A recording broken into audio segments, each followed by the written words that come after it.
Hello, magandang araw! Welcome, brothers and sisters! Ngayon ipag-uusapan natin ang tungkol sa mga nakamit ng pagpapakita at paggawa ng Diyos sa loob ng 30 taon. Itong mga nakalipas na pag-uusap ay naunawaan na natin ang malaking balita ng ating Panginoong Hesus ay nakabalik na at siya ang makapangyarihang Diyos na nagkatawang tao at binuksan na ang kapanahunan ng kaharian at sinimulan ang gawain ng paghatol. Ngunit may ibang nagtanong, ikaw ay nagpapatotoo, sister, na nagbalik na ang Panginoong Hesus at nagkatawang tao muli. Kaya nasaan ang Diyos ngayon? Bakit hindi natin siya nakita? Nakita mo na ba ang mukha ng makapangyarihang Diyos? Meron din po ba kayong ganitong tanong? Sa katunayan po, ang mga hinirang na tao ng Diyos mula sa iba't ibang bansa sa buong mundo ay nagbalik sa Kanya sa pakikinig sa tinig ng Diyos nang hindi nakikita ang Kanyang mukha. Tinupad nito ang dinirinig ng mga tupa ng Diyos ang Kanyang tinig na ganap na tumpak. Kaya ang pagkilala sa pamamagitan ng paningin lamang ay ang pinakahangal na bagay at hindi kailanman hahantong sa pagkilala sa Panginoon. Makikilala natin ang nagbalik na Panginoon, ang makapangyarihang Diyos, base sa kanyang mga bagong salita na binigkas at sa kanyang gawain ng paghatol. Sabi nga ng ating Diyos dito, siya na Diyos na nagkatawang tao ay magtataglay ng diwa ng Diyos, at siya na Diyos na nagkatawang tao ay magtataglay ng pagpapahayag ng Diyos. Dahil ang Diyos ay naging tao, ilalahad niya ang gawaing layon niyang gawin. At dahil ang Diyos ay naging tao, ipapahayag niya kung ano siya at magagawa niyang ihatid ang katotohanan sa tao. Pagkalooban siya ng buhay at ituro ang daan para sa kanya. Ang katawang tao na walang diwa ng Diyos ay tiyak na hindi ang Diyos na nagkatawang tao. Walang duda ito. Kung layon ng tao na magsiyasat kung ito ang katawang tao ng Diyos, kailangan niyang patunayan ito mula sa disposisyon na kanyang ipinapahayag at sa mga salitang kanyang sinasambit. Ibig sabihin, patunayan kung ito nga ang katawang tao ng Diyos o hindi, at kung ito nga ang tunay na daan o hindi. Kailangan itong matukoy batay sa kanyang diwa. Kaya nga, sa pagtukoy kung ito ang katawan ng Diyos na nagkatawang tao, ang sagot ay nasa kanyang diwa, kanyang gawain, kanyang mga pagbigkas, kanyang disposisyon at maraming iba pang aspeto sa halip na sa panlabas na anyo. Kaya sa pamamagitan ng mga salita ng Panginoon ay maunawaan natin na ang paraan para makumpirma kung nagbalik na nga ang Panginoon ay sa pamamagitan ng pakikinig sa kanyang tinig. Basahin ang mga bagong salita ng Diyos at hindi sa pamamagitan ng pagtingin sa kanyang itsura. Kaya kung ang Diyos ba ay nakabalik na o hindi, ito ay nakabase kung mababasa mo na ang kanyang mga bagong salita o hindi. So ngayon ay maibabahagi akong isang maikling video para mas maunawaan natin ang tungkol sa nagbalik na Panginoon at paano siya nakilala ng mga tao na unang nakatanggap sa Kanya.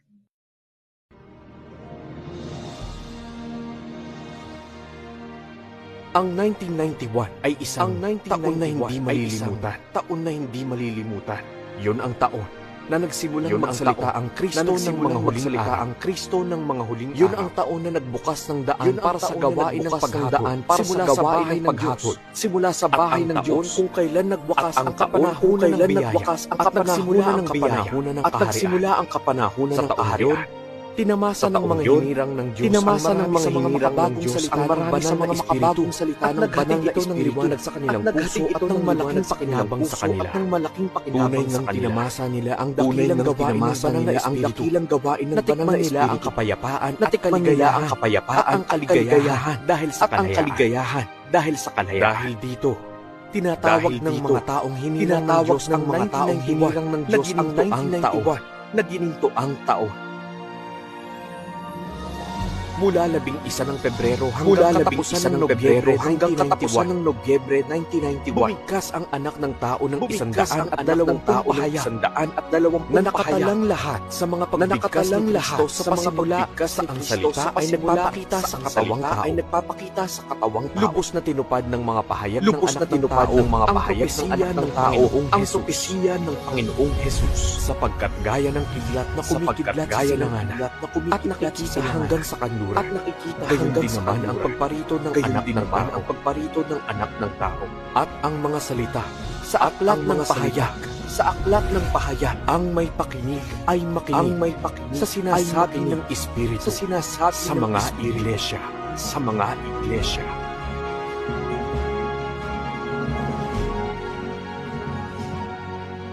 Amen. Kaya mula rito makikita natin na ang mga pinakaunang mananampalataya na tumanggap sa gawain ng makapangyarihang Diyos ay nakilala at sinunod siya sa pamamagitan ng pagbabasa sa kanyang mga salita. Ngayon, ilang milyong tao na ang tumanggap sa gawain ng makapangyarihang Diyos at ang bawat kapatid sa buong mundo ay tinanggap siya dahil sa kanyang mga salita. Lahat sila ay nagpasakop dahil sa mga salita ng makapangyarihang Diyos. Kaya mula rito makikita natin isang katunayan na ang selyadong aklat na naipropesiya sa aklat ng pahayag ay nagbukas na. Ngayon, ang makapangyarihang Diyos ay nagsimulang magpakita at gumawa noong 1991 at mahigit 30 taon na siya na gumagawa hanggang ngayon, kung saan nakapagpahayag na rin siya ng 10 milyon na mga salita at karamihan sa mga ito ay nakasama sa 6 na volume ng Biblia ng Kapanahunan ng Kaharian. Ito ang salita ay nagpapakita sa katawang tao. Kaya kabilang sa 6 na volume na ito ang pagpapakita at gawain ng Diyos tungkol sa pagkilala sa Diyos, ang mga diskurso ni Kristo ng mga huling araw, ang paglalantad ng mga antikristo, ang responsibilidad ng mga lider at manggagawa at sa paghangad ng katotohanan. Kaya mula rito, meron muna akong tanong para sa inyo. Ngayon, ang tanong, ano ang tawag ngayon sa selyadong aklat na may 6 volume na A. Bagong tipan at lumang tipan. B. Ang salita ay nagpapakita sa katawang tao. Yes, amen. Ito ay letter B. Ang salita ay nagpapakita sa katawang tao. Kaya tandaan na mabuti mga kapatid na ang selyadong aklat na nabuksan na may 6 volume na ay tinatawag na ang salita ay nagpapakita sa katawang tao. Kaya may pinagtataka tayo, ano ba ang nilalaman ng 6 volume na ito? Kaya ngayon, pag-usapan natin ang laman ng bawat volume na ito. Handa ka na ba? Tara, pag-usapan na po natin. Ang pinakaunang volume ang volume 1. Ang volume na ito ay naglalaman ng katotohanan ng mga pangitain tungkol sa pagpapakita at gawain ng Diyos. Pangunahing nagpapatotoo sa pagkakataong tao, pagpapakita at gawain ng Diyos sa mga huling araw upang iligtas ang sangkatauhan. Kasama rito ang mga salita ng paghatol, paglilinis ng makapangyarihang Diyos sa sangkatauhan at ang mga ito ang katotohanan na hindi naunawaan ng mga tao sa kapanahunan ng biyaya. Narito din ang mga salita ng Diyos na nagbunyag ng maraming mga misteryo sa Biblia, kagaya ng kung anong ibig sabihin ng madala, ano ang tubig ng ilog ng buhay, ano ang bagong Jerusalem, ano ang 144,000 na mananagumpay, at ano yung banal na ano yung mga matatalinong dalaga at mga mangmang na dalaga, ang pagbubukas ng balumbon, ang 7 tatak, 7 mangkok, 7 salot, 7 tunog ng trompeta, 7 kulog. Lahat ng ito ay inilantad sa mga simpleng salita at piniliwanag ito ng banal na espiritu. Ito ang nilalaman ng Volume 1, ang pagpapakita at gawain ng Diyos. Kaya tingnan naman natin ang sunod na volume, ang Volume 2. Ito ang ukol sa pagkilala sa Diyos. At sa aklat na ito, ang ikalawang volume, dito'y pinaliwanag ng Diyos ang gawain na kanyang ginagawa mula ng likhain ang mundo. Kabilang na yung kanyang intention, yung kanyang pag-asa para sa katauhan at kung ano ba ang meron. At inihayag din ng Diyos sa pamamagitan ng kanyang gawain. Tulad ng pagiging matuwid ng Diyos, autoridad, kabanalan, at pagiging isang pinagmulan ng lahat ng bagay.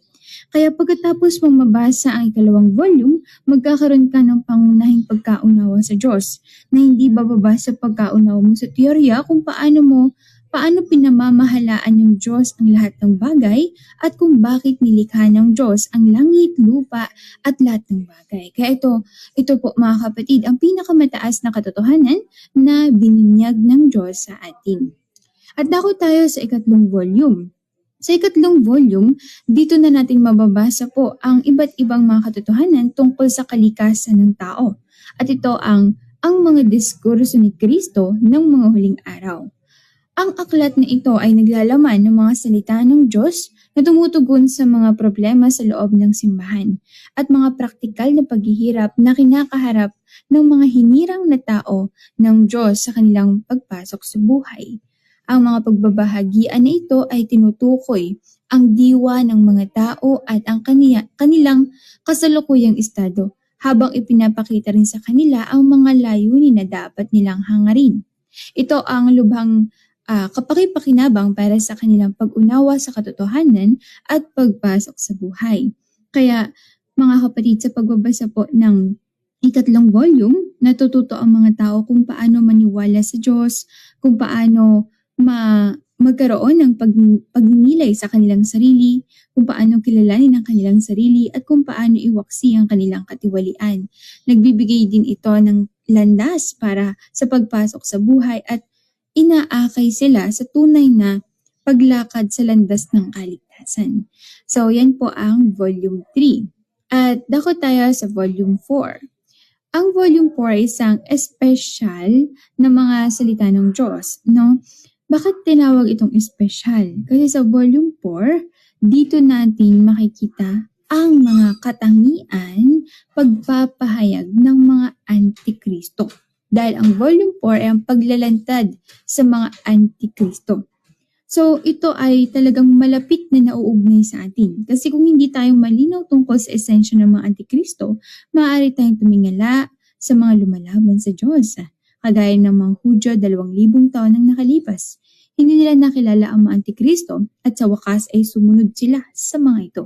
At ipinako nila ang Panginoong Hesus sa krus. Kaya sinira ang kanilang sariling tadhana at nagdusa sa sumpa at parusa ng Diyos. So ngayon, pareho. Nagkatawang tao muli ang ating Diyos, kaya kung hindi natin matutukoy ang mga antikristo, kapag sila ay lilitaw, maaari natin silang sundin at maaari tayong maligaw. Kaya sa volume na ito, espesyal ang mga salita ng Diyos dito.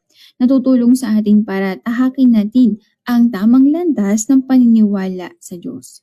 Kaya sa volume na ito, maunawaan natin ang kalikasan ng mga antikristo at ano ang kanilang mga pagpapamalas. Dito natin makikita na ang ilang mga gawa, isip natin din ay mga pagpapamalas din pala ng antikristo. Kaya makakatulong din ito sa ating para hindi tayo maging antikristo rin na lalaban sa ating Diyos. Kaya napaka-espesyal ng Volume 4 at napakahalaga para sa ating sa pagtahak natin sa tamang landas sa paniniwala sa Diyos. Kaya punta tayo sa Volume 5. Ang Volume 5 naman is ang mga responsibilidad ng leader at manggagawa. Ito ay dito sa Volume 5 po, malinaw na inihayag ng Diyos ano ba ang mga responsibilidad ng mga leader at manggagawa at mga prinsipyong dapat nilang sundin sa paglilingkod sa Diyos. Dito rin, inilantad ng Diyos ang iba't ibang esensya ng mga huwad na lider. Ito ay lubhang kapakipakinabang para sa mga tao na matuto na makilala ang mga huwad na lider at matutong gumawa ng praktikal na gawain at makamit ang pagsunod at magamit ng Diyos. Malaking pakinabang para sa mga tao na maunawaan ang katotohanan at makilala ang kanilang sarili at gampanan ang kanilang mga tungkulin ayon sa mga prinsipyo. Kaya ang Volume 5 ay napakahalaga din para sa atin na nais maglingkod sa Diyos. Ito ang magiging pamantayan at na dapat sundan ng mga taong naglilingkod sa Diyos at nang sa ganon sa bandang huli ang paglilingkod natin ay maging kaayon sa puso ng Diyos. Kaya tingnan natin ngayon ang ika-6 na volume. Sa ika-6 na volume, ito ay ukol sa paghahangad sa katotohanan. Ang ika-6 na volume ay malinaw na nagpapaliwanag kung ano ang kahulugan ng paghahangad sa katotohanan at ang kahalagahan ng paghahangad sa katotohanan. Ibinunyag nila ang iba't ibang hindi pagkakaunawaan ng mga tao, baluktot na pagkaunawa sa paghahanap ng katotohanan, gayon din ang iba't ibang maling kaisipan, pananaw at negatibong emosyon. Kaya mula rito ang mga salita ng Diyos sa Volume 6 ay hinahati at nauunawaan din ang mga ito. Tinuturo ang paraan kung paano hangarin ng tao ang katotohanan at pumasok sa realidad. Kaya ang mga katotohanan ito ay lubhang mahalaga para sa mga tao na hangarin ang katotohanan at makamit ang kaligtasan. Kaya naman kapag ang mga tao ay pumasok sa katotohanan ito sa Volume 6, ang mga kakaibang bagay sa mga tao, ang mga maling akala, maling ideya, tradisyonal na kultura, pamana ng tao. Sa madaling salita, ang lahat ng mga bagay na nakikita ng mga tao na mabuti sa mundo ay maitatapon at maiiwan nila dahil hindi sila ang katotohanan at hindi maaaring maging buhay ng tao. Ang mga salita lamang ng Diyos ang maaaring maging buhay ng tao. Kaya kapag tinanggap lamang ng tao ang katotohanan bilang kanilang sariling buhay, sila ay ganap na madadalisay at lubusang magagawang perpekto ng Diyos. Kaya ito ang Volume 6, ukol sa paghahangad sa katotohanan. Kaya mula dito, ang 6 na volume ng Ang Salita ay nagpapakita sa katawang tao ay ang mga hakbang ng gawain ng Diyos at ang kinakailangang proseso na inaakay ng Diyos ang tao na maranasan. Hindi makaligtaan kahit isang hakbang. Sa makatuwid, sa pamamagitan ng pagsunod sa Diyos, sa huli ay makukuha mo ang lahat ng katotohanang ipinahayag ng Diyos. Kung hindi mo susundin ang Diyos, hindi mo matatamo ang mga katotohanang ito. Kaya mula rito nagkaroon tayo ng kaunting overview kung ano ang nilalaman ng bawat volume na ito. Kaya nawa ay alam mo na kung saang bahagi, saang volume ka magbabasa kung meron kang kinakaharap na anumang problema. Volume 1, ang pagpapakita at gawain ng Diyos. Volume 2, ukol sa pagkilala sa Diyos. Volume 3, ang mga diskurso ni Kristo ng mga huling araw. Volume 4, ang paglalantad sa mga antikristo. Volume 5, ang responsibilidad ng leader at manggagawa. And Volume 6, ukol sa paghahangad sa katotohanan. Sa loob ng 30 taon, ang makapangyarihang Diyos ay nagbigkas ng 10 milyong mga salita. At dahil sa mga bagong salita nito ng Diyos, ang mga tao ay naranasan ng paghatol at pagkastigo ng mga salita ng Diyos. Unti-unti silang napalinis, napabanal, at gayon din ay nawaksi ang kanilang mga tiwaling disposisyon. Kaya ito na ang resulta na nakamit ng gawain ng Diyos. Kaya naman, sino makapagbibigkas ng katotohanan? Sino ang makapaglalantad ng lahat ng misteryo nito? Sino makapagpapatnubay sa tao sa buong katotohanan at makapagdadalisay sa kanila upang makapasok sa kaharian ng Diyos? Sino pa bukod sa Diyos ang makagagawa ng ganitong gawain? Kaya mula rito, ngayon, ang makapangyarihang Diyos sa mga huling araw ay nagpahayag na ng lahat ng katotohanang kailangan upang iligtas ang sangkatauhan na nilalaman sa 6 na volume ng Ang Salita ay nagpapakita sa katawang tao.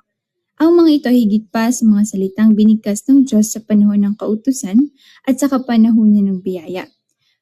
Ang pinagsamang luma at bagong tipan ay umabot lamang sa 800,000 ng mga salita.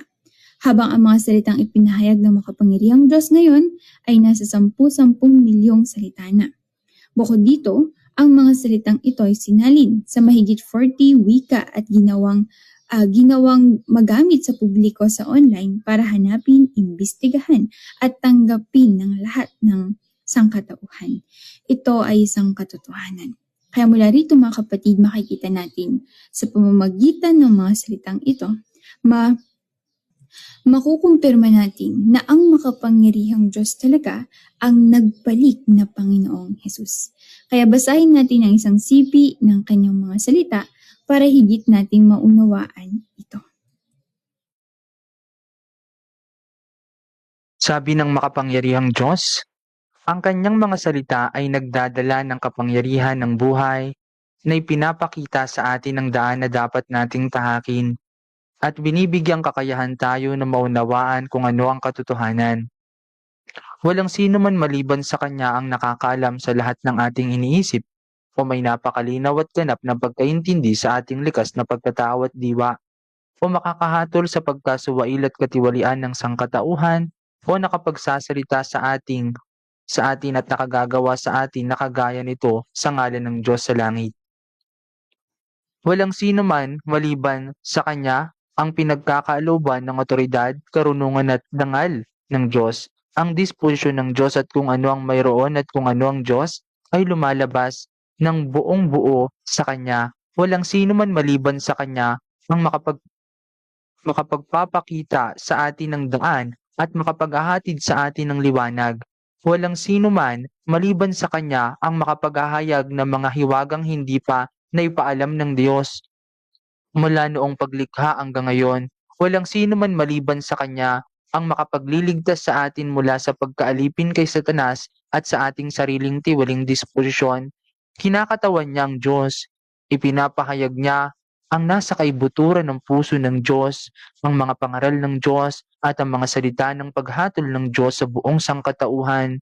Nagsimula na siya ng isang bagong kapanahunan at isang bagong panahon at nagpasimula ng isang bagong langit at lupa at bagong gawain. At naghatid siya sa atin ng pag-asa na nagwawakas sa ating naging pamumuhay sa kalabuan at hinahayaang lubos na mamasdan ng ating buong pagkatao ng buong kalinawan ang landas tungo sa kaligtasan. Nalupig na niya ang ating buong pagkatao at nangkin ang ating puso mula noong sandaling iyon. Nagkamalay na ang ating isipan at tila muling nabuhay ang ating espiritu. Ang ordinaryo at hamak na taong ito na namumuhay kasama natin at matagal na nating tinanggihan, hindi ba siya ang Panginoong Hesus na lagi nang nasa ating isipan sa pagising man o sa panaginip at ang ating kinasasabikan gabit araw? Siya nga, siya talaga. Siya ang ating Diyos, siya ang katotohanan, ang daan at ang buhay. Amen po. Amen. Kaya sabi din ng makapangyarihang Diyos, sa kapanahunan ng kaharian, nagwiwika ang Diyos na nagkatawang tao ng mga salita upang lupigin ang lahat ng naniniwala sa Kanya. Ito ay ang salita na nagpapakita sa katawang tao. Dumating ang Diyos sa panahon ng mga huling araw upang gawin ang gawain ito na ang ibig sabihin na parito siya upang tuparin ang aktual na kabuluhan ng ang salita na nagpapakita sa katawang tao. Nagwiwika lamang siya ng mga salita at bihirang may pagdating ng mga katunayan. Ito ang pinakadiwa ng ang salita na nagpapakita sa katawang tao. Kapag nagwiwika ng kanyang mga salita, ang Diyos na nagkatawang tao, ito ay ang pagpapakita ng salita sa katawang tao. At ang salita ay naging ding katawang tao. Nang pasimula siya ang verbo, at ang verbo ay suma sa Diyos, at ang verbo ay Diyos, at nagkatawang tao ang verbo.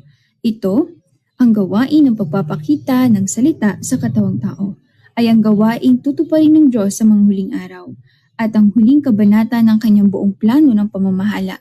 At naparito nga ang Diyos sa lupa, at nagpahayag ng kanyang mga salita sa katawang tao. Yaong ginagawa ngayon, yaong gagawin sa hinaharap, yaong tutuparin ng Diyos, ang huling hantungan ng tao, yaong mga maliligtas, yaong mga mawawasak at iba pa. Maliwanag nang nakasaad ang lahat ng gawain ito na dapat makamit sa katapusan, at ang lahat ay upang tuparin ang aktwal na kabuluhan ng salita na nagpapakita sa katawang tao. Amen. Sa katunayan, ang gawain at ang ebanghelyo ngayon ng kaharian ay lumaganap na sa buong sansinukob. Maraming mga mananampalataya sa bawat bansa ang tumanggap na sa makapangyarihang Diyos dahil sa kanyang mga salita na binigkas. Noong 1991, nagpakita ang makapangyarihang Diyos, ang Kristo ng mga huling araw, at sinimulan ang kanyang gawain sa China, at nagpahayag siya ng milyon-milyong katotohanan. Pagkatapos, ang milyon-milyong mga salita na ito ay nailagay sa online para saliksikin at imbestigahan ng mga tao. Tulad ng isang mahusay na liwanag tulad ng isang kidlat, ang mga salitang ito ay mabilis na kumalat mula sa silangan hanggang sa kanluran at nagdulot ito ng pandaigdigang sensasyon. Maraming tao na nagmamahal sa katotohanan mula sa iba't ibang relihiyon at denominasyon ang nakilala na ang mga salita ng mga pangyarihang Diyos ay talagang katotohanan. At ito ang mga pagbigkas ng banal na espiritu sa mga iglesia. Nang marinig ang tinig ng Diyos, sila ay talagang sumunod sa makapangyarihang Diyos at tinanggap ang panghuling gawain ng Diyos. Kaya dito natupad ang sinabi ng Panginoong Hesus dati na dinirinig ng aking mga tupa ang aking tinig at sila'y aking nakikilala at sila'y nagsisisunod sa akin. John 10:27. At sinabi rin sa Biblia na at mangyayari sa mga huling araw na ang bundok ng bahay ng Panginoon ay matatatag sa taluktok ng mga bundok at magiging mataas sa mga burol at lahat ng bansa ay magsisiparoon doon. Isaiah 2:2. Kaya ngayon, nawa ay meron ka na pong malinaw na pagkaunawa sa gawain at nakamit ng gawain ng Diyos sa panahon na ito ng kaharian. Kaya mula rito, meron akong isang katanungan para sa lahat. Ngayon, matapos mapanood ang video na ito, nalaman natin na ang makapangyarihang Diyos ay nagpahayag na ng 10 milyong mga salita. Ngayon sa mga huling araw at ang ebanghelyo ng makapangyarihang Diyos ay lumaganap na sa iba't ibang dako ng mundo. Marami sa mga tunay na mananampalataya sa Diyos ang tumanggap na sa makapangyarihang Diyos. Base sa mga katotohanan ng gawain ng Diyos, maaari ba nating mapatunayan na ang makapangyarihang Diyos nga ang nagbalik na Panginoong Hesus? Bakit? Maaari mong ibahagi ang iyong kasagutan at maaari mong ibahagi ang iyong opinyon tungkol dito. Kaya maraming salamat sa inyong panonood sa video nito. Nawa ay maka-join tayo sa ating fellowship at mas maunawaan pa ang mas maraming katotohanan. Maraming salamat mga kapatid. God bless you all. Thank God po.